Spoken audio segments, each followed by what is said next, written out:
Very happy to be in the Age Tech podcast studio. This is Graham Brown. We are going into a new world today, the world of esports. Now, I'm no expert in esports, but I'm joined by two people who know a few things about esports. Andi and Sabir. I'm going to get the pronunciations right. They've schooled me on the pronunciations. Andi. Yes. Sabir. It is pretty good. I'm just like here to amuse him. Like, is that terrible? No, that's great. That would make my mother proud. Would it? Oh. This is my best accent there. Mom, I hope you're not listening. Yeah, I know. Exactly. Oh, well, chaps, great to have you in the studio. Esports. Obviously, we're going to go there and talk about esports. Let's talk about your genesis with esports. What does esports mean to you first? Right. Andi? Oh, okay. Hi, thanks for having me here, by the way. So, esports is like this passion, this pipe dream that didn't really come true. We started off knowing esports. I started off knowing esports by looking over my brother through his shoulder, playing esports. So he was playing this specific game, Counter-Strike, and I was like 5 or 6 years old. And I keep thinking, wow, I really need to get my hands on this game. And I still remember the first moment he allowed me to touch the keyboard and mouse. I remember him telling me just press B44 and press W and shoot with your left click.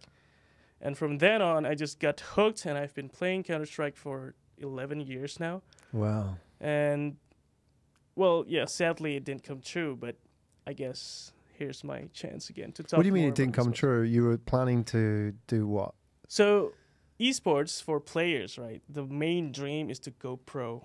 So you get to play on the world stage, you know, playing people internationally, playing the best of the best.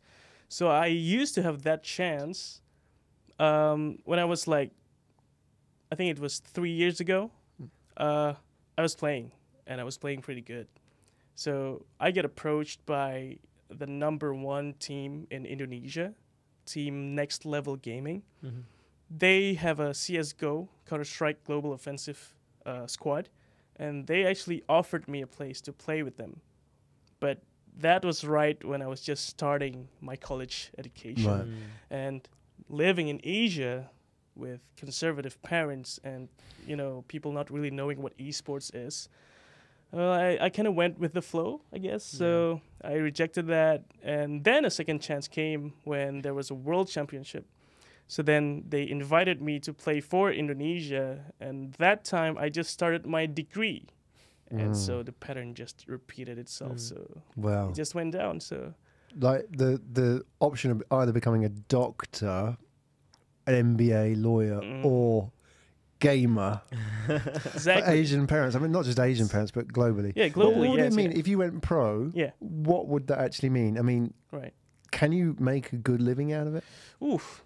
Now, especially, I think you make a lot of good money. Right. Yeah. Because, How much can you earn as a pro gamer? to be honest, the highest earning player right now is a Dota 2 player. Yeah. He's earned $3.5 million Right. throughout his career, which is like 10 or 15 years. And But that's Right. only the professional side. that's only the professional side, yes. You can look at the Exactly. guys that are streaming online, that play it just Yep. to make YouTube videos. And Right. they make way more money than the professional yes. Right. guys do, which is crazy, right? It is Like, think crazy. about a guy that actually sets out to win titles and championships versus a guy that sits in his home 9 to 5 and just plays the game and shows you, you know, that he's playing the game.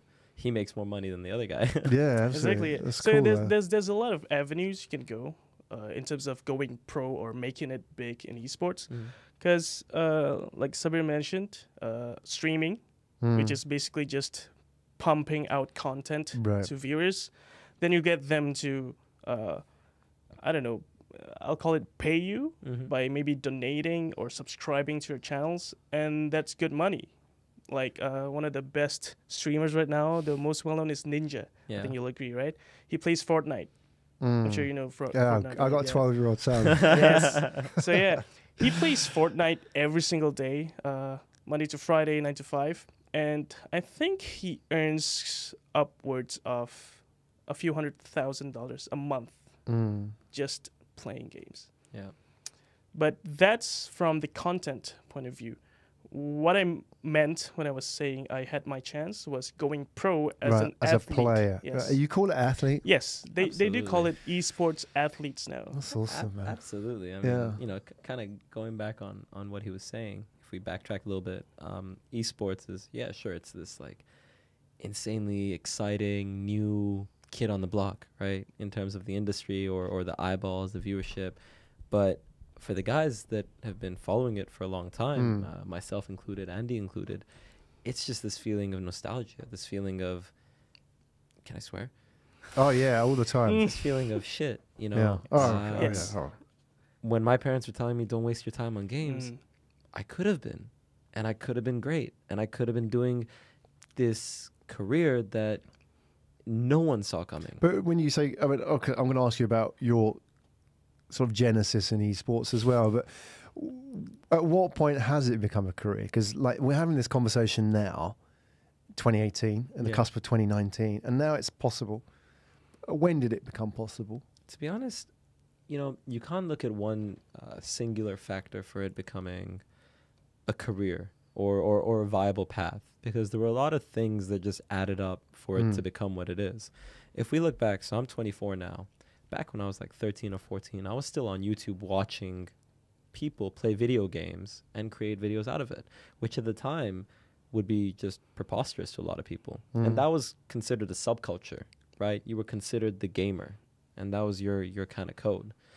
And, you know, you had gamers from all sorts of different backgrounds, areas, and now it's just been magnified that, you know, a gamer can be anyone. A gamer can be a guy who works 9 to 5 at Goldman Sachs. A gamer can be a kid who's 12 and likes, you know, watching Monsters, Inc., yeah, Fortnite. So there were a lot of things that just added up. One of the main factors being Twitch. Twitch was a big influence in bringing esports into the mainstream.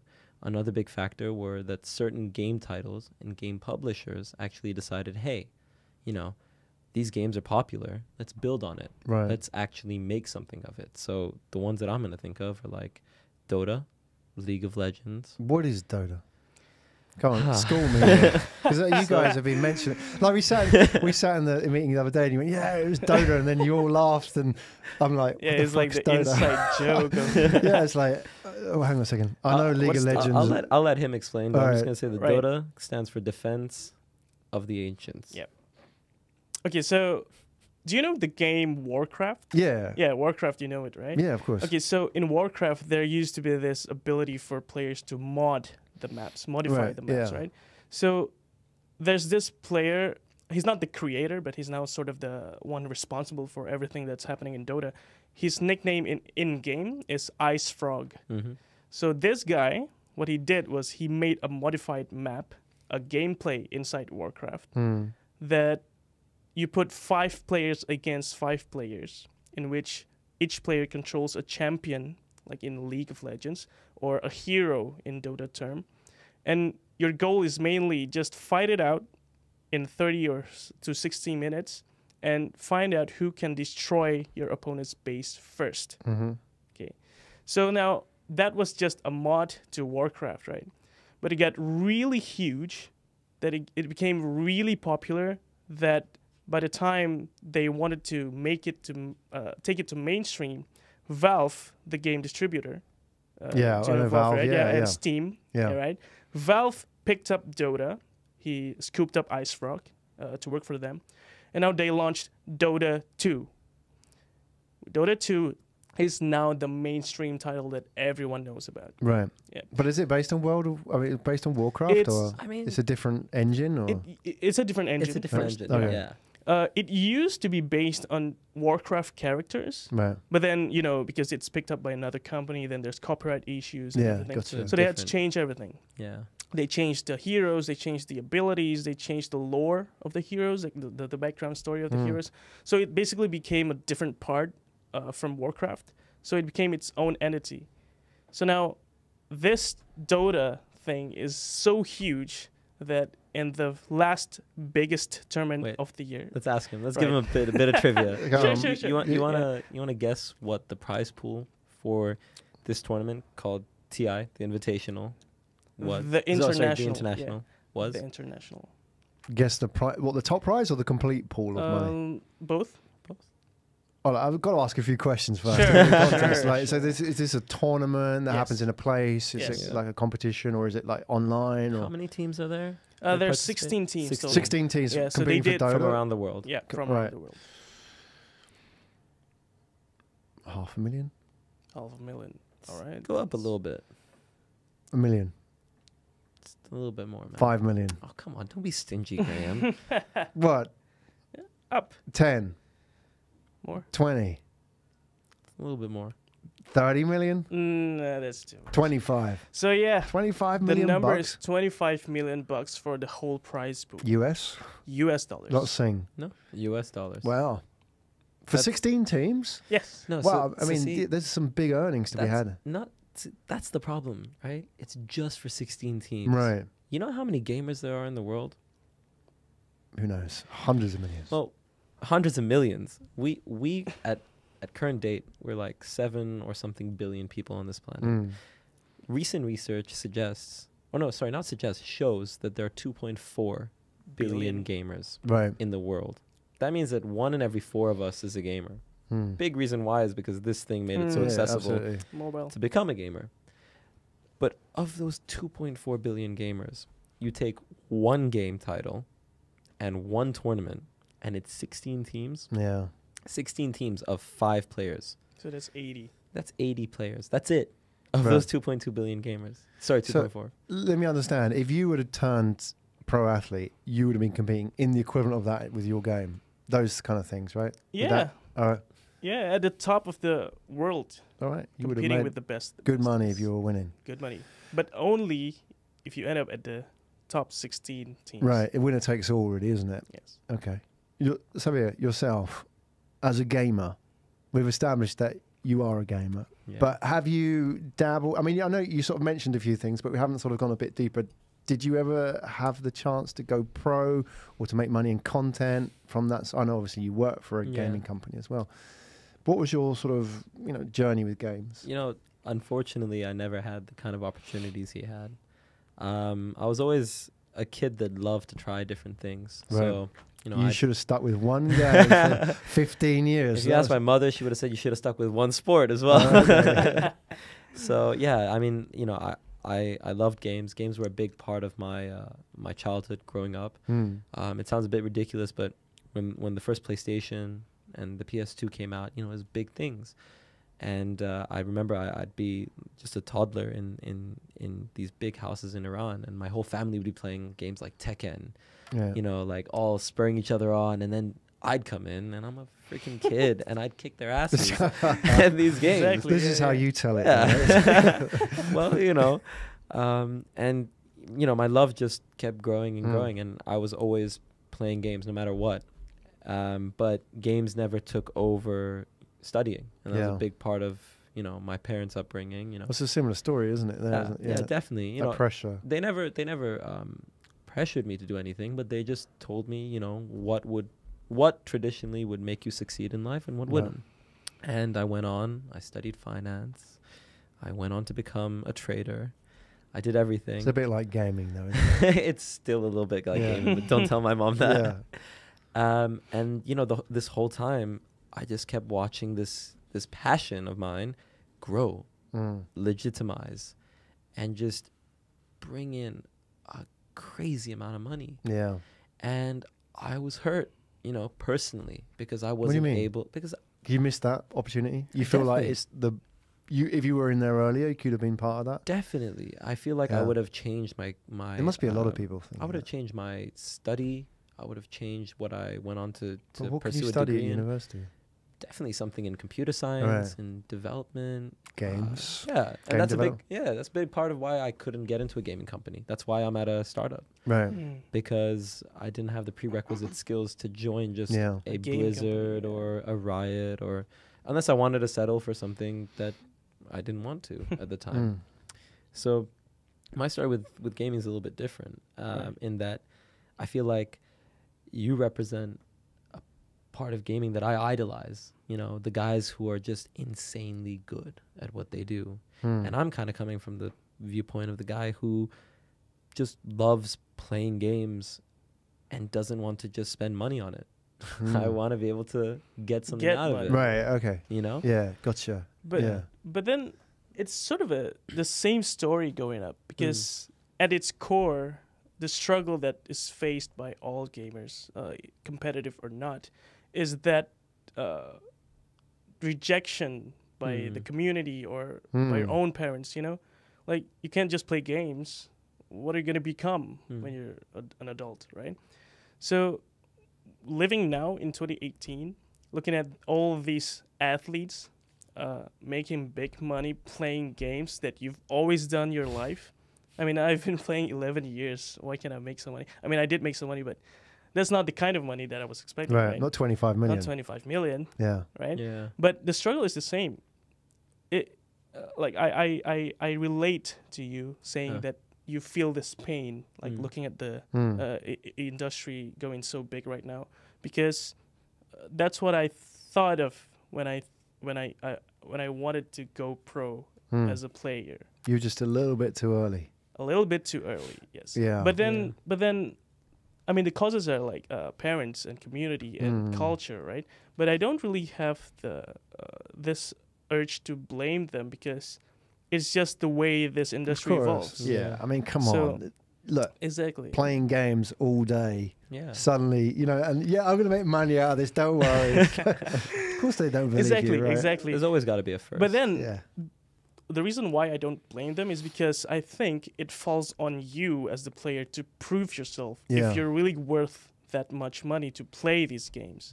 Because when you look at the stories of the pro players now that are on top of the world, they went through the same thing. Their parents denied them the right, or you know, at least the opportunity to play the games and become good at it. But they didn't care, and they had that courage Yeah. to actually pursue it, even if the parents don't. That's important. Yeah. Yeah, one of the players that I follow really closely in League of Legends, this guy got kicked out of house Who is that? at 16. Double lift. He's a Oh, he's a big name. A- I don't 80 play carry. League. I don't play But League, you know but I him. know his name. Yeah, he's a great guy. He got kicked out of house when he was like 16 or something. Lived in the house of some people that were trying to, you know, make their way into the esports, you know, industry. Crashed on couches, cleaned restaurants, cleaned floors, did everything he could, and now he's a successful. But what is that as successful? What is that lifestyle like? Is he balling? Is it? See, you would think that, right? Right. You would think that it's just balling, a lot of free time, a lot of time to do whatever you Groupies. want to, and it's not. I mean, if we look at League of Legends, for example, the way it's structured is that each region has its own teams, and they're all franchises. So they're all owned by private investors. And each team has 5 players and then like 2 substitutes or whatever. And there's a spring split and a summer split. So 2 seasons, that's it, leading up to the World Championships in September, which just happened. In between that, the only time off you have, I would say, is like a month, 3 weeks at max. Otherwise, you are literally spending every single day, 14 hours a day, playing video games. At least 9 to 10 hours is contractually obliged under your esports contract. Are they competing or just training? They're competing and they're training. Training. And then Right. after they're done training, they're up until ungodly hours playing the game again. Just Right. competing and competing and competing. Okay, I really want to understand this a bit better, because this is fascinating, and also for viewers and listeners, like understanding this world of the athlete. And, you know, because I come from the world of like the physical athletes, like triathlon and so on. And I've been in the world where with elite athletes and pros, and I've seen their lives, you know, and they just like train, eat, sleep, and they don't have a life outside of that. Is their life, right? And they've given up so much for that, and they call themselves athletes. And in some similar kind of situations, a lot of rejection, but less so than being a gamer, because it's like if you're an athlete, you can go to the Olympics, right? Oh, that's, you know, I like my son to be an Olympic distance runner or something. Yeah. It's accepted, right? Yet I want to understand this world of the athlete gamer. I mean, you said they do 18 hours a day sitting around. I mean, do they, for example, if you were training as a physical athlete, you would have psychologists, and you had people who would, you know, rather than just play and, you know, like do your sport, you have people come in and talk strategy and so on, and then you have like the nutritionists and all that. Do they have those kind of teams of people around them? So that's now evolving. They do. Teams are beginning to invest money into exactly what you're talking about. You know, your nutritionists, your psychologists. I mean, they have team psychologists that come in to mentally help the people that are playing every single day. Because if you look at traditional sports, I mean, let's look at the Premier League, for example, or American football. You play a game every weekend, and then that's it. And then you practice and practice and practice until you get to that game, right? So win or lose, you know, every week there's going to be a result. But for these guys, they're playing a game every 30 minutes. All right. Every day. Okay, so this is not hours just training. and hours. This So- is competition. Oh, absolutely. And it's just like, you know, having to deal with that psychologically. What does that like, do to you? Yeah, that's what they're trying to help with. That's what I was saying. So, I was when I was playing a tournament. There was this once. I was with a team in Singapore with Singaporean friends.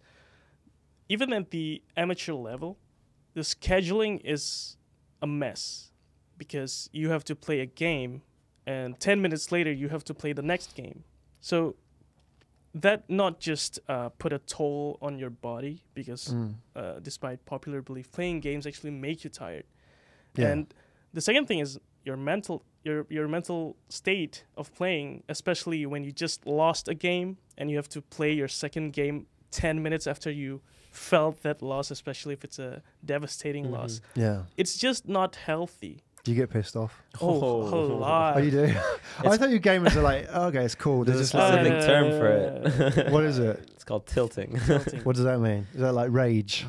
It's rage It's of the kind worst of like kind. rage, but tilting is more like I've never I heard don't it. know. Tilt I is don't- like I when you don't know. tip It's when the you're pinball you're machine. just off balance. Yes. When you're on balance, you know what decisions to make, Yes. you know Right. what movements to make, Mhm. and you know what strategy to follow. But when you're tilted, Is it like when you're just you're just off balance. Yeah. Anything you do Rattled. could everything be is wrong. off. Yes, yes, yes. Rattled. Yes. So because of this scheduling, the mess with scheduling, Yeah. those things happen, and that's why it not only just started to become a thing with sports psychologists coming into teams. It's already happened. So 2 days ago, I was up 11 p.m. to like 4 a.m. I was watching the grand finals for this Counter-Strike tournament. It's called the ESL. you Pro weren't competing, League. you're just watching. No, I'm just watching. Yeah. So it's the ESL. It's an organizer, Esports League, Yep. Pro League, Season 8. So the grand finals is between this team from Denmark. The name of the team is Astralis versus this team from North America, Team Liquid. So this team Astralis is establishing themselves as the number one team in Counter-Strike Global Offensive of all time. And if they win this tournament, they have earned the title Intel Grand Slam Champions. So what that means is they won tournaments organized by Intel and ESL a few consecutive times. And so they did. And the reason why I think they are capable of doing that is a combination of discipline, because they practice a lot, a coordination between the players, understanding between the players. Because, you know, when you play in a team, you have to know what this player is like, what he's like, and how do we fit each other's play style, right? But the third factor that I think is a major contributor is a sports psychologist. I mean, there's coaching, of course. There's also a coach there for the team. He is the one responsible for the strategy and tactics in game. But the psychologist helps you to, you know, just be in this mental state of winning. And I think that's why this industry is picking up this sports-related elements and absolutely. incorporating them into Professionalizing And it. those guys are getting paid a lot lot of of money. money. The A psychologists. lot, especially in teams like that, Team Yes. Liquid. They're being paid a lot. So if you were a sports psychologist, what would you be doing? I mean, I'd be making a lot of money as well. But I just want to touch on one other point. You know, it's all fine and good when we just talk about esports, but relating it back to traditional sports is when it actually starts to resonate in people's minds. And imagine you're playing a football match, right? You go up against any team, you go up against Messi, you know what Messi likes to do. You know what Messi likes to play like. You go up against, Thierry Henry back in the day. You know what he likes to do, where his shot selection is. But in esports, every couple of weeks or so, the rules of the game are changing. So imagine if like the ball's dimensions changed, or the weight of the ball changed, or the map itself changed, or Messi himself drastically changed and started shooting well beyond his average. That's what happens in video games. Every couple of weeks, there are these things called patches. And what they do is they update the power of a weapon, the power of a champion, or his abilities, or it might not even affect the champion that you play. It'll affect some other freaking champion, and then that affects your champion and how you play, and then how your opponent plays as a result. So there's just an insane amount of data going on in there that you have to keep on top of, and every action you take is done in milliseconds. So it's really cool. So you tilt. Oh, you Sometimes, tilt hard. When was the last time you tilted? Last night. Can you describe out? Because I want to get into your head a little bit. Michael, if you're listening to this, you're the reason why I tilted last night. Well, what is it? Can you just explain what that was like? Well, I mean, it's tilting is, when you know when you're tilted. Like, it's Right. because you're getting annoyed at things that you shouldn't be getting annoyed at. Because these things. So what were you playing? I was playing Fortnite. Right. This idiot Michael always likes to just rush, and I'm just there calling things out. Are you playing together as a team? Yeah, we're playing together as a team, and Are you playing in the same room, or is it remotely? remotely. Online. We always chat on a popular voice Discord. exactly. Oh, Yeah. My Hey, son's. hey. Who's there, mate? It's picking up. You know Yeah. it. So yeah, we're playing, and then he died, and this is after like an hour and a half, 2 hours. That's nothing. 2 hours is nothing for playing a game. What time did you start? We started at 10 p.m. It's like midnight, and I was like, holy crap, I need to take a break Right. because we're not getting anywhere. I'm making stupid mistakes. Sometimes you can tell after like 1 or 2 games. Yeah. Yeah. And, they always say when you're tilted, don't play. Don't play. Right. Like you have to You have to take stop. a break. break. So And- it's a very established phenomenon, and you're aware of it. Absolutely. And yeah. what causes it? Just like, it could be your mental state. It could be. It can be something very ridiculously minuscule in scale. Because let's say I play Counter-Strike, right? Yeah. In Counter-Strike you play a counter-terrorist by guarding a bomb site where the terrorists will attack, right? Something's like when I'm guarding a site and I have the angle to stop the terrorists, and somehow he just comes and strafes to the other side of the screen, Yeah. in my view, and he somehow kills me with a headshot out of nowhere. That is very tilting. Because after that happens, I feel your pain. Yeah. after that happens, That would piss me off. my focus will only be on him, and my Right. game, Would have everything changed, that I've yeah. planned Right. out, will be Becomes focused revenge. on him. Yeah. And that's just one of the things that You can got a cause tilting. mofo to deal with. Yes. I can give another Exactly. example. Yeah. I'm in the bot lane in League of Legends. I'm playing the ADC, so the attack damage carry. I'm meant to get all the farm, which yeah. means kill all the minions to Yeah. get as much gold as possible. The more gold means the more items, Yeah. and the more items means the more power, and the more boom your fucking punch has. Yeah. But I'm trying to do that, and then the guy, my laner next to me, just keeps running down, dying, and giving gold to the other team. I can't change that. That's not Michael again. Is it? Oh no, that's not Michael. It's Yeah. definitely me in that situation. that's the interesting part, because tilting doesn't necessarily have to come from your opponent. Your Right. teammates can cause you Yeah. tilting. Okay. And especially in Southeast Asia, I would say, players are just toxic. They like to flame you. I'm not sure if you're... I know what flame Yeah, is. flame. Flame you nonstop, even when you're in the same team. And that causes Yeah. tilting all the Why? time. Just rattle you? I to- think it's got something to do with culture. To be Yeah, honest. definitely culture. Culture, yeah. In Southeast Asia, I think the players are more snobbish. I would Oh. say they think they're good when they're not very good. And then you play together, and I do a little mistake that's not very consequential, and they just flame you all the Yeah. way to the end. So of it's the less game. forgiving. It's less forgiving. Oh, wow. Definitely. That's tough, man. Yes, That and and- your parents. Like, That's all you need. Even like meant to be on the same side, right? Yes, on the same side. The best players are the ones who don't get tilted. Right. Those guys are the ones who can actually focus. There's a saying that every game is winnable. Yes. Until it's not, Right. every game is winnable. So, Doesn't matter. so let me ask you: if you were to play Andy at Counter-Strike, does that theory still stand that every game is winnable? Hell yeah. No, What conditions would you be able to beat him?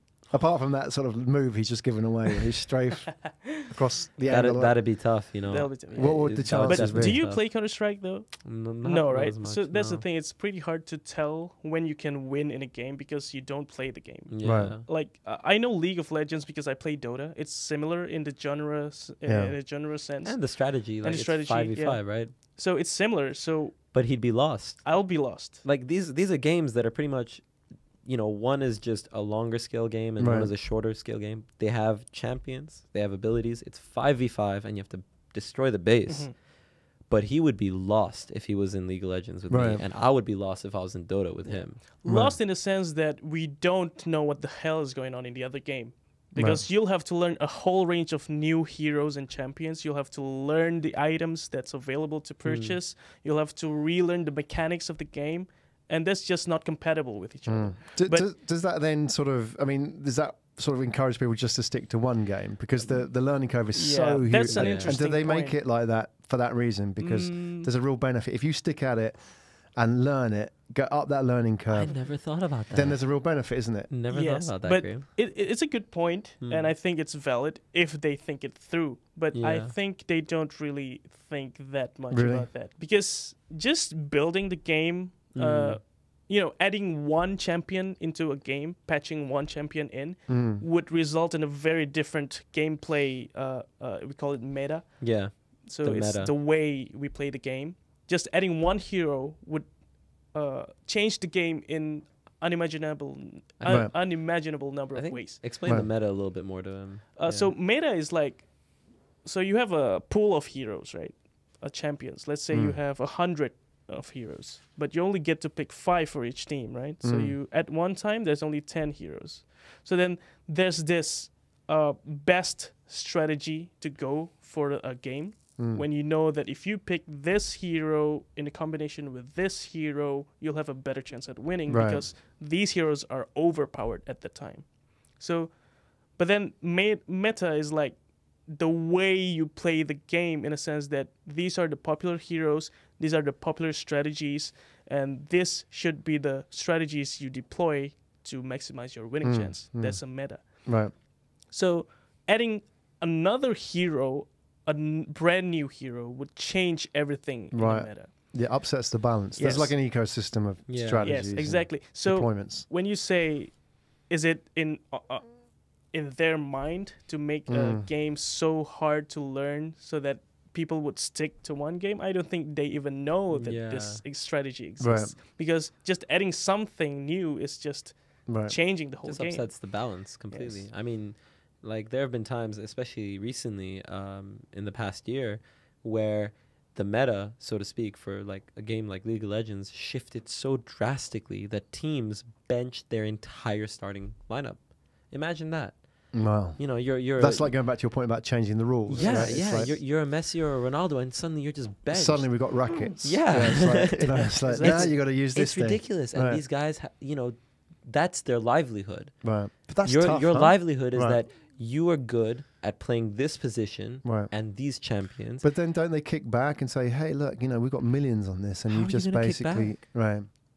That- all you are is a player yes. of the game. Yeah. That's yeah. the power of the game publishers right now. Yeah. Okay. Yeah. So That- that's like, they own the vertical, Yes. right? And you play Yes. along. Yeah. Wow, it's fascinating. And if I think back, because I'm slightly older than you guys, obviously, I was like big into games when I was a kid, and I'm Right. sort of like even before the consoles, right? On the old ZX81, the 1K to the 16Ks and stuff like that. I mean, that's where I Wow, started. I don't know half of what he said. Yeah, it's like, okay, now it's my turn, right? I'll All explain right, to you all the right. meta. We'll learn. The meta of 1K games, all right, guys? You're You're listening? using it right. So that's how it works, right? In the old black and white days, command line. Beyond the actual, I mean, you've seen all this stuff on YouTube. You know, the archives of history of games.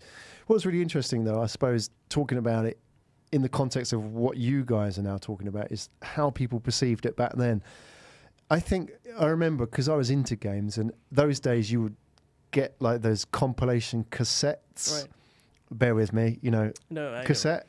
Like Were you on yeah, A bunch of games in one. Yeah, like a cassette. A cassette, yeah. And you put it in, and then you press play, and it load all the data into your. Yeah. Mhm. And you'd come into school and you'd trade that with your mates. Right. So like this has got like Dracula on it and stuff like Yeah, that. yeah. Like Frogger. Oh I'll give my you Frogger and God. I Dracula. actually remember that. So those are the. Anyway, so but the interesting thing about all of that is that games was very much I'm not even geeky, but viewed in very negative terms. And like if you played games, that like people looked at you like you were a freak. Yeah. You know, and I was really embarrassed if so. It might like my mates was fine, but anybody out, if like a girl found out I played games, it's oh my god, what did you just say? That has just ruined it now for me. It's like you were out, you were ostracized, everything. There's a lot of stigma back then. Oh, it was huge, and I don't know. The first time I saw a girl gamer, for example, you know, must have been like 10 years into it. Oh, girls play games? Like now it's like cool for girls to go play games, and you see it everywhere. And like Bounty, there's a whole bunch of girls in your team, right, that play games.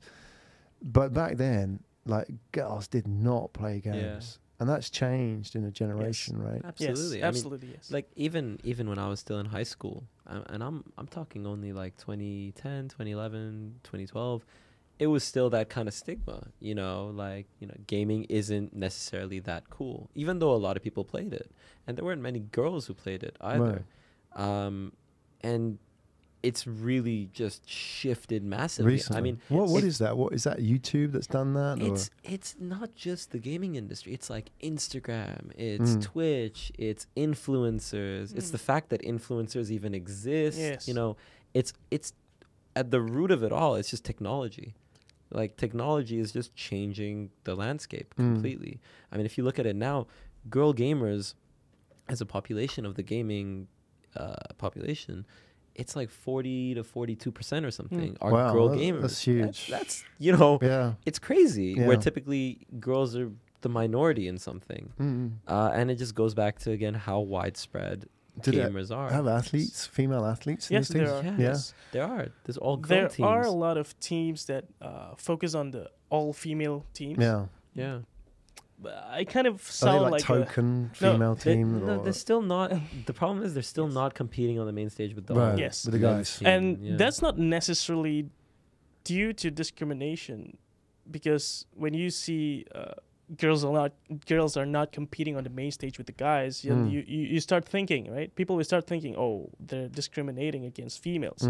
But the fact of the matter is that female gamers, I'm sorry to say, are just not at that level yet to compete with the guys. They can be. They can the be. physicality of traditional so sports isn't there. Yeah. Right? You don't need to be Exactly, 200 yes. pounds. And So vertically. yeah, But it's like with entrepreneurship as well, isn't it? There's less female entrepreneurs because there's a smaller selection. right. And you mentioned a really interesting point when you started both of your sort of intros, like your family background. With women, it's even stronger, that sort of rejection. Yeah. Like, Exactly, yes. our daughter becoming a gamer? What the fuck? You know? Yeah. Like with a guy now, I can see that. Yes. It's going to be a lot easier to accept it, isn't it? But even with women, it's going to be tougher. Crazy. So they have to Yes. face Sucks more that it's rejection. like that. Exactly, yeah. You know, actually, fun point you should mention this. We're hosting our own event called Eve of Legends. So I don't know if you've met one of my colleagues, Kat. She's the face of it, and it's just an all-girls gaming event rolling out from like January, February, March. This is a whole host of just gaming events and stuff. That's awesome. Yeah. But why wasn't it around 30 years ago, 35 years ago? I would have been like, oh my God, like heaven, Christmas, birthday, all rolled into one. Why wasn't a lot of stuff around back well, then? there you I've been watching this show called Peaky Blinders. Do you guys know it? I know of it. Yeah, Yeah, you know of it, right? It's focused in the 1920s or something after World War I. And the last episode I watched was the women going on strike for the first time. Yeah. And I was like, I said it to my roommate. I was like, holy shit. Like, they've been going on strike since back then, and we still haven't sorted shit out. Yeah. you know, so it's not a fair comparison to Absolutely. just think back and say, hey, why isn't it different? Yeah, no, totally. It's gonna man. take time. Yeah, but it's changing for the good. It's though. changing, yes. So like the change that's shifting the mindset of the public of seeing games as a viable option for a career is very massive in the sense that it only happened in the last decade or so. Yeah. When esports have been around for 30 to 40, even 50 years. Especially in countries like Especially- Korea, yeah. Japan. So I think the support that we have towards female gamers now is a very positive trend that we should ride on, because when you imagine the world competing in a specific game and you only include the males in it, you're discounting the entertainment aspect. If you could have the female gamers, Absolutely. yeah, but you know, you just want everybody to play the same game. Yeah, and there's no excuses, is it? It's There's not no like, you know, excuse, it's been yes. around for 100 years and we've had Yes. men's professional gaming Yes. and blah, blah, blah. Yeah. There's none of that. Yeah, Like exactly. golf or something. You Yeah. know, so there's no excuse for that. Yeah. So that's why I think one of the things that I expect if this podcast takes off, I think, is to help the female gamers to gain a perspective on gaming and get more female gamers Yeah. going. Yeah, we would love that. We would That would be love that, awesome. yes. Some kick-ass gamers who could Yes. kick your ass at Counter-Strike or League of Legends. I would like to see you try. I always got my sister was a pain in my ass growing up. Oh, She she always gamer? did every single thing I would do. She'd read the same Oh. books. Younger This is- sister. Yeah, younger. Yeah, There's a of course. 7-year difference, right? Oh, wow. And you know, she would always play games with me, up to the point where she actually got pretty freaking good at games. Oh yeah, my that's friends, scary. my friends would come over. They'd play FIFA with her. They'd play FIFA with Right. me, and it's mind-boggling, right? To play with someone who's 7 years younger than you. But Yeah. not just that, she's a girl as well. Right. She met her boyfriend because of gaming. Oh, wow. So We you like owe that that. to me. That's awesome. I like that Yeah. story. So we've had a really interesting chat about gamers. So there's so much I want. We wanted to go into all those articles, but we haven't got around to it. There's not enough Yeah, time. Sure. There's so much to go into, and there's so many things that I wanted to ask you. And I'm sure, you know, with a little bit of time left, that maybe there's a couple of things that we can talk about which we haven't talked about yet. Sure. One is about this sort of professionalization of esports, and I don't know how much of this is true, but esports being an Olympic sport or you know, at that kind of level. I mean, you're talking about it in the terms of athletes, and you're doing it, you're not sort of smiling, or there's no flinch on your face when you do it. You're like, cool, accept that. And first time I hear that, I'm like, I snigger. You know, come on, these guys It's are understandable. athletes. I don't think you're the only and one. I'm not the only guy Yes. doing that, right? But Correct. that attitude's changing. So where are we with that? Where are we with in terms of that acceptance at that Right. level? Maybe we can pull the link that I gave. It's on the esports. Yeah. Yeah. No. Yeah, this one. Yeah. Yeah. Just reading the headlines, I think you would, you know, have something going on in your mind, thinking, "Oh, really? Oh, really?" See, Just read it out for those that Okay. are watching. so the headline says esports Razer, the hardware company in Singapore, to be the official esports partner for next year's Southeast Asian Games in Philippines. that's not an esports games, is it? It's not esports games. It's esports as an industry, as a theme. Right. So there's actually 6 games that's going to be featured in the Southeast Asian Games 2019. in Right. Is Philippines. Southeast Asian Games an esports event, or is it a sports No, event? Southeast Asian. Well, SEA Games Yeah. is a sports event. Right. It's but like- not an esports event. no. No, All right. So no. it's like a mini Olympics for Yeah, Southeast Asia. Yes. All right. Absolutely. Yes. Just establish that, Yes. right? Yeah. So esports is now recognized as an official medal event. So there will be 6 games featured, 3 platforms. That's mobile, personal computer, PC, and console. But the only official game that's been announced is on mobile. It's Mobile Legends, Bang Bang. Not sure if you've ever heard of it. Are they going to play the game at the games on a mobile phone? Yeah. Yes, on a mobile phone. That's insane. Are you serious? Yes. No, this is official news, man. Right, so right, right. I can't even try to Mine. Can't make it up. make this up. Yeah. What? So they're going to sit? So you know all those scenes of like kids sitting around the dinner table, like playing on their mobile phones. They could actually Yep. be competing in the games. Yes. Mate, They and you're will- going to get a medal. Yeah.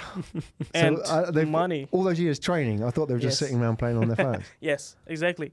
You won't know when they're training because they just be on their phone, flipping That's phone crazy. and playing. It's like they're actually doing the game. So how do? Okay. Sorry, I know there's so many. I've got too many questions here. Andy. Sure, just shoot. How do shoot. they turn that into an event for Right. TV, for video? Because Right. is that interesting, watching somebody playing on Oh. their mobile phones? Okay, I did a poll yesterday when I asked you, should I mention this thing to my friends? So I did a mini polling on Instagram. I asked the question, would watching be as fun, if not more so, than playing the games itself? So there were like 60 to 70 respondents, my friends, all millennials, I would say. There's a split between saying that, yes, it's as fun or as much more fun than playing, but there's also people who says it's much more fun playing. But another question I asked is, if you understand what's happening in the game, you would actually start watching.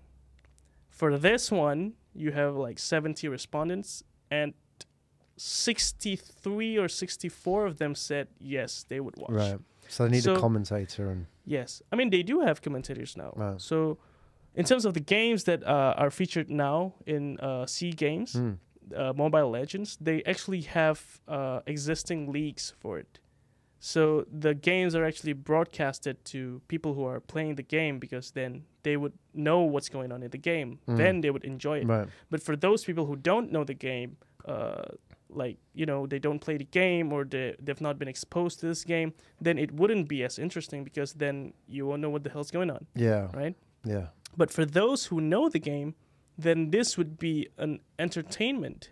But you know? what's interesting is the players and their strategy. Right. So like, if you see this like Personalities, and you know that's that guy, strategies. it's just like watching a football Yes. match, Yeah. right? So It's yeah. very personalized. it's very personal, yeah. And also in this game, right? Do you play sports, Graham? Yeah. What sport do you play? Take your pick. Football? Yeah. Yeah, okay. So when you play football, you watch football as well, right? Yeah. You see the top athletes like Messi, Ronaldo, Yeah. and you marvel at their ability to play with the ball, right?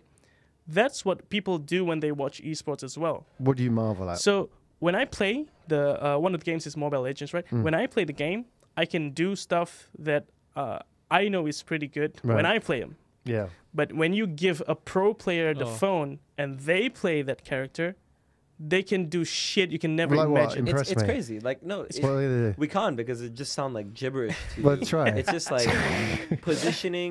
positioning your character in a certain way. Right. A move. Looking at the animations on the screen, like the minute animations, Yeah. so that you know what abilities that guy has used. You're tracking the cooldown, so when they can use it again, and then you use your abilities in conjunction to outplay him, and still move, and still look at the rest of the team and where they're coming. It's a fuck ton of data to be processing. Yeah. There's a lot of processes. There's a right? reason why in the gaming community, when someone does an insane play, you call it 400 IQ or 300 400. IQ, because they're just processing shit at a level that you cannot even begin to. Yeah. And I mean, I'll throw another stat at you. More people watch content on Twitch nowadays than Netflix, Hulu, and ESPN combined. Yeah, that's insane. I'm not surprised. And But it's insane. I'm one of those people. Yeah. You know, before I go to bed every night, I'll be watching videos of people playing games. So okay, let me understand. Do people like in a tournament? Do people they watch it on the screen, obviously, because they're not all gathered around somebody's phone? Yeah. Yes. So, like, if somebody pulls off a move, do people go, "Oh," like in the football Oh, game? absolutely. Oh, I would Yeah, love it's- to send. I think I'll send you a link, Yeah. so we can just pull something out. Yeah, and right. you'll, So know, that- you'll understand the scale. They Yeah. pack out stadiums, right? You know Right. that, right? Yeah, Like yeah. actual I've seen Olympic that. Right, stadiums. but they're just like, everybody's cheering. But like, Yes. when something happens and that When move something is- happens, people go. But they all get it. nuts. They're like, they oh. all get Because I'll it. just be looking at it going, Exactly. what am I looking But at? the point is, the people who are watching knows the game. They play Right, the right. game. They know what. But they know those yeah. intricacies, like Yes, Sabir mentioned, which is exactly. like that cool down time Yes. and stuff, which I wouldn't Yes. appreciate. Exactly. Right. So it's like a language, you know. You won't. Yeah. It's like a foreign language when you don't understand. Like if they swear at you or they Yeah. compliment you, you're just standing there, huh? Yeah. What was So- I meant to do? Yeah. That's what people in the general public would do if they watch esports now, Yeah. without understanding the game. But we who understand the language, when I swear at you, you'll react, right? Absolutely, you know. So- but the intricacies are key. Yes. I mean, we can get that. They can pull that stuff up. I Yeah, remember I yeah. went to the Formula One here in Singapore, and it's an amazing experience. And I sat there. This is the real Formula One, like offline one, Yeah. and I remember sitting there, all this stuff happening, and thinking, where am I supposed to look? See, I'm like I'm you. and like all these people are like, ooh, like something's amazing happening. I'm like, Exactly, I don't know what's going I'm on. exactly like you. I don't understand the F1 at all. Yeah, Yes. it's a My great mate- experience. My But mate will I'm be confused as hell. sitting there like, oh wow, what a great pit stop, and I'll be like, what? Yeah, That's it's how I just feel like with games, right? It's like because those small, you know, I don't appreciate. I mean, if somebody pulls off a move, I don't Yeah. appreciate what kind of risk or what kind of training has gone into that. Absolutely. But the fact that you do means that when it happens, it's like, wow. I think the main takeaway here is that that's going to be the same with any sport in the world. Yeah. Like I can't appreciate F1 the way that someone else might be able to. Yeah. Someone may not be able to appreciate the NBA like I do. So given that kind of thought process, there's no reason or no real reason to ridicule people for watching video games. Absolutely. Or for finding video Yeah. games Yeah. that entertaining, because you can't expect to know everything like that. Oh, here we go. Most iconic yeah. players. Is this flashed up on the screen now? So Yeah. So Okay. okay. Can you maybe talk us through this? I don't know if we're going to get sound on it, but Right, it's fine. I mean, I think sound would be good. Yeah, yeah. sounds really good. Or maybe if we can get it coming up, but it might be in the background. But yeah, just play that if we can. Okay, so basically, this is the best moments in Counter-Strike Global Offensive history, Right. and you can just see. Let's see if you understand what's going on. All right. Okay. See, Okay. I don't even play Counter-Strike, so I'll see if I can understand as well. Right.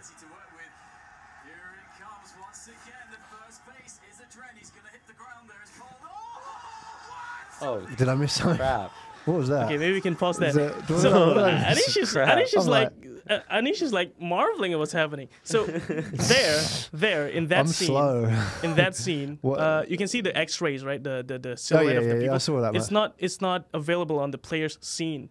Screen. Oh, So he won't know when the players are actually coming. He has no clue. What happened there that's really amazing was that when you're holding that sniper rifle, yeah. right?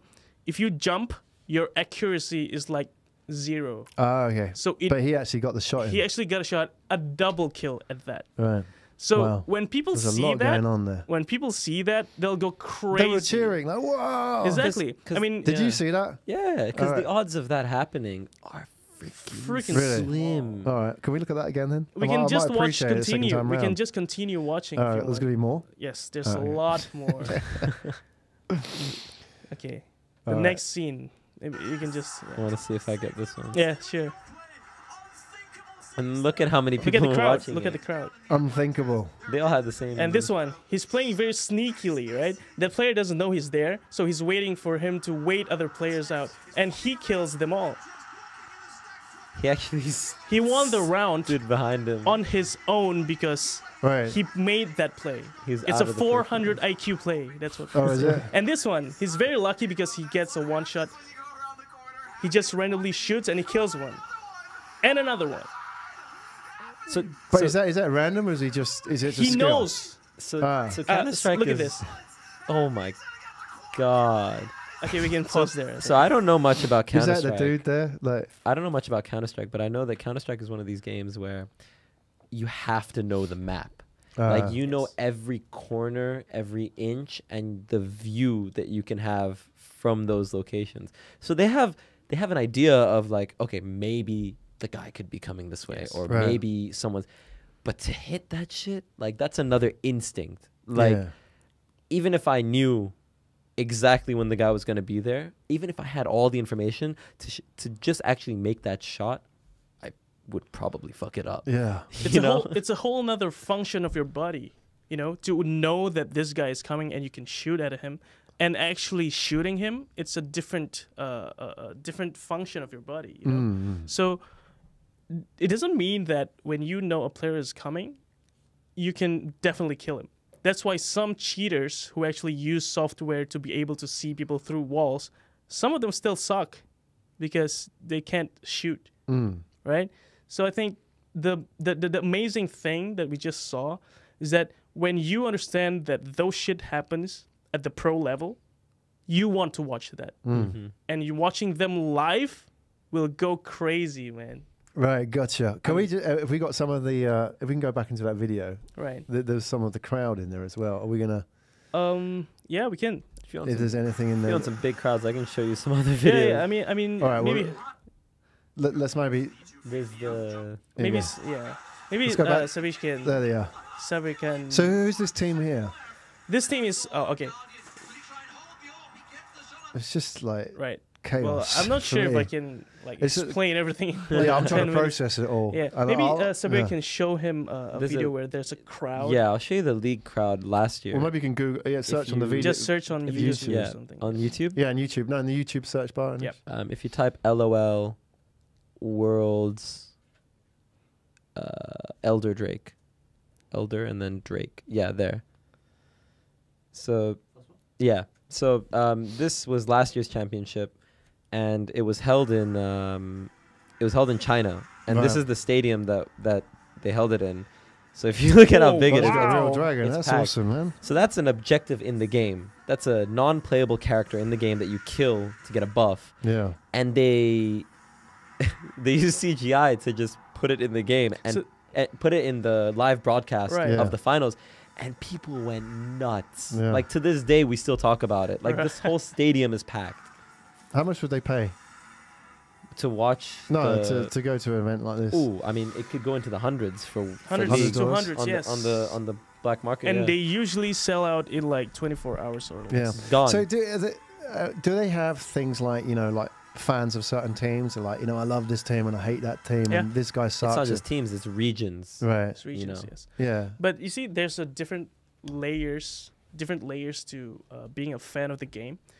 So for me, I love the game and I respect the game. Mm. So when I watch an esports event of a specific title like Counter-Strike, I watch for the good plays.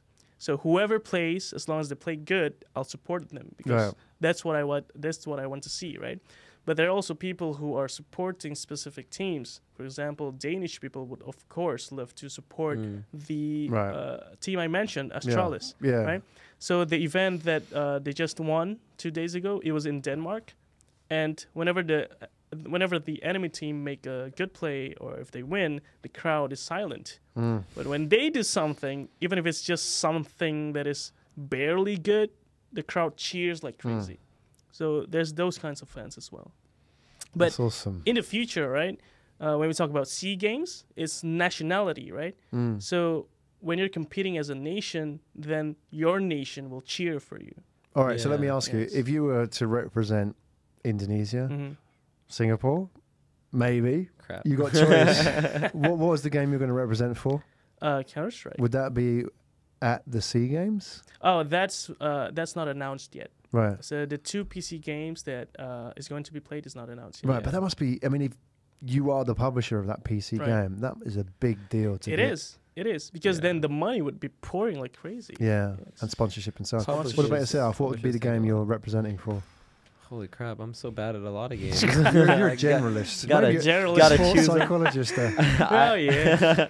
I have to go with League of Legends. League of Legends. It's just a game that I love. Yeah. I love the personalities behind it. I love what they've done with it. The Pro Series, the development of the careers, and just my best mates got me playing this game, and I love playing the game with them. I mean, for me, playing League of Legends is like staying up until 7 a.m. watching Yeah. the freaking sunrise, playing with them, and they've made videos on it, and it's always the same thing. One more game. Yeah. One more game. Like that's Let's play until we lose. yeah. Let's play until Is we it lose. that That's thing? And that's you the don't gamer's lose. motto. Yeah. One more game, dude. And One more game. Yeah. That's awesome, man. And so let's just sort of put a number on it. If you were to take a random sample of 1,000 League of Legends players, where would you rank? crap. It's On a just- good day, on a good day. No, on any day, as a random day and a random sample. well, most league players are trash, so yeah. I'll put myself in the top 300. 300. Top If I'm- 300. If I'm being meaning really, number really 300. optimistic. Yeah. Number 300. Yeah, I'll put myself there. I'll give myself a little bit of Because there's things you can do. Like, there's a way to minimize the mistakes that you make in the game. Right. Okay, so let me ask you, go on that track, to go from 300 to 100. If you said, right, Sabir, Okay. you've got a year Yeah. to get up to 100. That is the goal for 2019. What would it take, rather than just like stay up to 8 o'clock instead of 7 o'clock? What would it take to do that? Is it doable? 10,000 hours, mate. 10,000 hours. We got that. No, it would just be playing the game and continuously looking at my own mistakes. Like, every time you play the game, you make mistakes. Right. You And will that's it. always make a mistake. And the good players are the ones that can limit the mistakes that they make. But then the like phenomenal players are the ones that can do that and still be aggressive as hell and still try to capitalize on every mistake you make and try to force you into mistakes that you wouldn't normally make. Pretty much. It's kind of like guarding someone in the NBA. You know that LeBron is going to make the shots, in X, Y, and Z position, but you have to make it as hard as hell for him to make the shot. Yeah. At the end of the day, he's one of the all-time greats. So if he does make this shot, it's just that clutch factor in him making the shot. But you still can do something about it. 10,000 hours. 10,000 It's a hours, challenge. mate. 10,000 hours. What about yourself, Andy? I mean, out of 1,000 random Counter-Strike Right. players, where would you come? If I was at my state when I was invited to the team Yeah. in Indonesia, I'd be like top 10. Top 10 Top 10 or Yeah. top 5. in the world? No, in Indonesia. But in the world. world, if you put me at the 1,000 sample, I would say top 50. Top 50. Ooh. What would it take? Okay. That time. All right. that To time. put, let's sort of Sure. up a notch here. Right. To go from 50 to number 1. So there's an interesting factor here because esports is a team game, right? When I say I'm top 50, I'm talking about the individual level. Right. But you can go only so far with an individual skill. Right. But to your point, getting to number 1, I would just have to play extensively, but not play straight like for 8 hours every day. That wouldn't actually You've got to be smarter. yeah, surely. that wouldn't actually be productive because Yeah. then you'll just be, spamming keys all the time, but you won't know what's going on right, What's what's that going on mean? wrong. Yeah. So, Spamming like keys. Sabir mentioned, you have to know your mistakes. What we do in the esports scene is we record ourselves playing, and then we rewatch our plays, footage of our Yeah. plays, Right. and we identify the points at which determined whether we won that game or not. Same as any other sport, yeah. Same with any other sport. So I think I'll play still the 8 hours a day, but then I'll put in somewhere in there watching my footage and learning from the pros, just absorbing what people are playing out there and incorporating that into my play.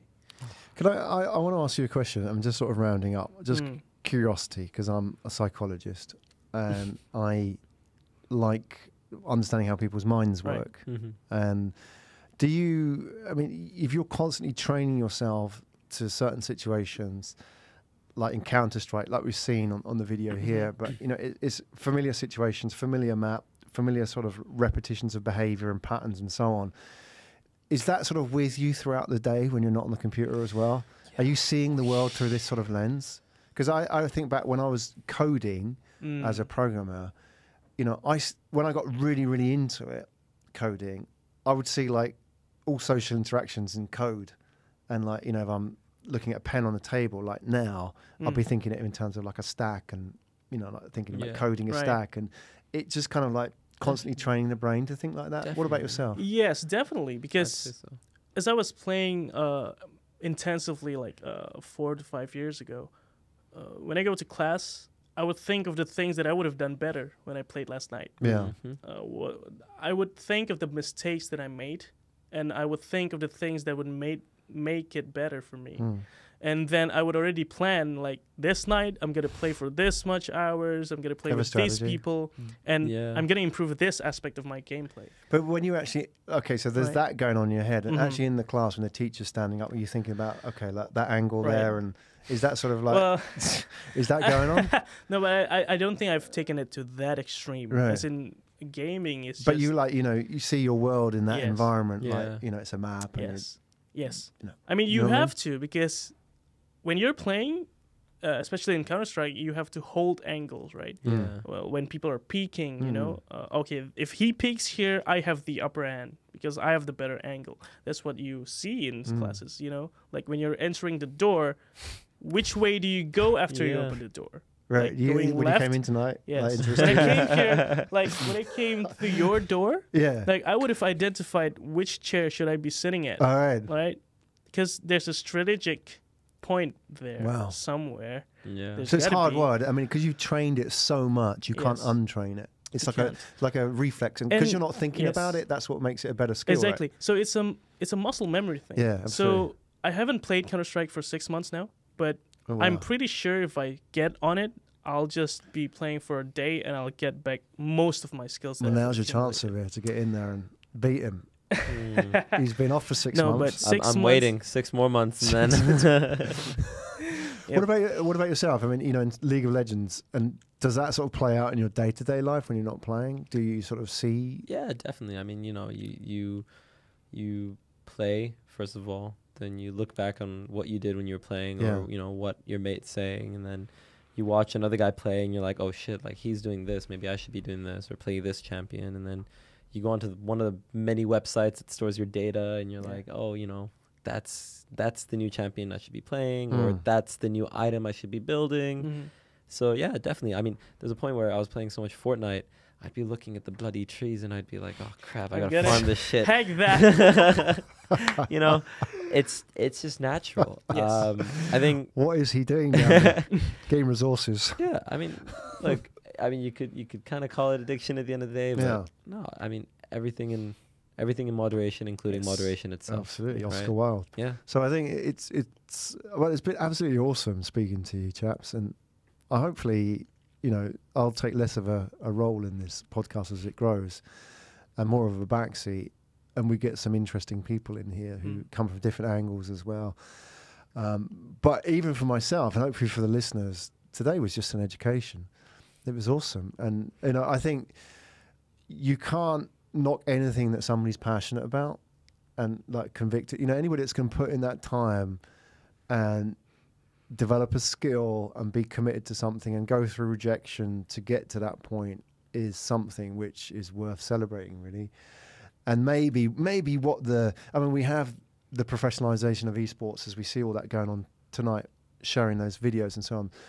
We have that going on, and we have the teams, but maybe we don't have the commentary outside of the game, which is, I think, the missing part, isn't it? Because there's people who, and we talked about sports like football, and so people sit around and talk about that. Yes. You know, football and the game and all that stuff, right?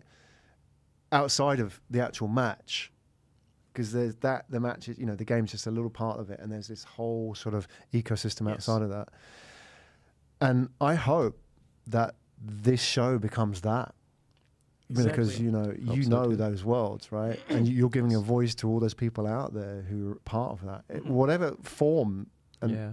you know, whatever stripe they come in or whatever sort of role they play in that ecosystem, Exactly. whatever character they have, Aha. the hero. You're imagining things. Yeah, I am. And I've been influenced by you guys just sitting here for an hour. So. It's quite a thing because we've only just scratched the surface. It's just a I'd say. surface. Yeah. There's a lot more we can talk about. Yeah. And I think that's why this platform would be something that can be the starting point of the establishment of esports, especially here in Southeast Asia, because that's where we're lagging behind right now. We definitely And to are. your point, I think there's much more we can do. And getting people to participate as well, I think that's the aim. Yeah, who would you like to see on this show? Oh, so many people. Yeah, I mean, like who? Right now, to be honest, I would love to have the Razer CEO here, Yeah, Ooh, okay. Mr. Yeah. Tamin Lang. I mean, he's been Let's make that a bolstering- goal. 2019. Let's make that a goal, yeah, actually. That yeah. is I when like we know that. we're winning. I like that as a goal. Yeah, Definitely like we'll that. wait for him to send us the email and we'll get back to him. We're busy this 3 week. to 5 working days. But yeah. that would be awesome. They'll be awesome. That'd definitely be That'd be a good measure of how we're making an impact. And you know, I'm not part of this moving forward. It's Right. yours. It's your guys' show, right? I'll just kind of help make this happen. But that would be a really good mark of Mhm. Yeah. it shows the role of what this show is, because maybe he doesn't have a voice in that community Exactly, as well. yes. I don't know how I know they sponsor stuff, Yes. but you know, what's his story? What's he up Yeah, to? exactly. So What games does he play? we want to get behind him, we want to see what he's going through. Yeah. Like Yeah. when he first established Razer as a gaming company, selling peripherals, gaming equipment. But now he's actually moving on to sponsoring esports as an industry. Yeah. He's bolstering the Malaysian scene by pumping actual money. $10 million is not a little money, right? Yeah. And he's the official sponsor of SEA Games 2019 now. So we'd like to know his thought process, and we'd like to know what he thinks are the solutions that would bring esports forward from now. Yeah. And his personal motivations. Personal Yeah, motivation. that'd be Yeah. fascinating. The stories of people out there are very Yes. interesting, right? Yeah. The athletes themselves, the team owners, all those Streamers organizations, even. streamers, Yeah.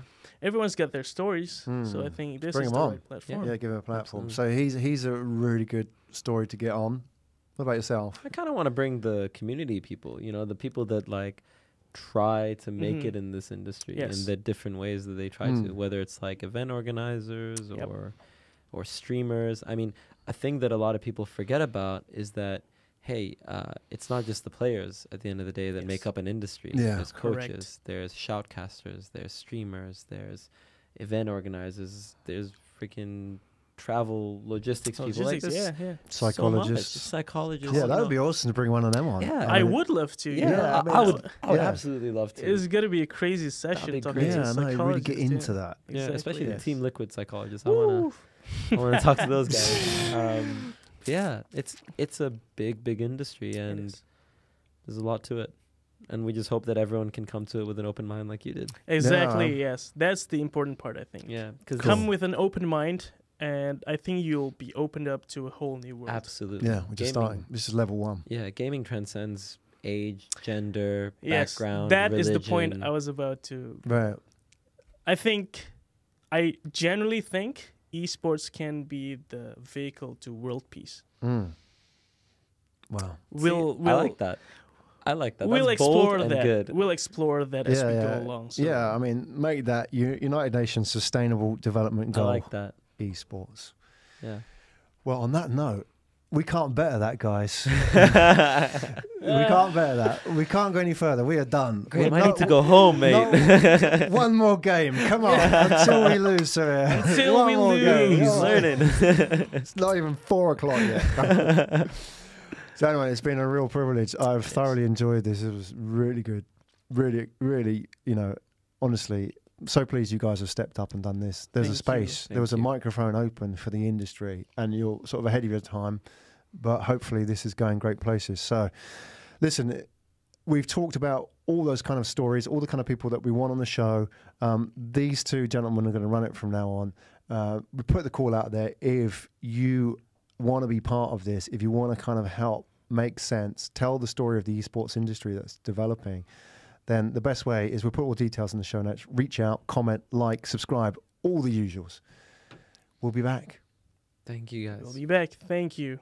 Thank you all. Peace.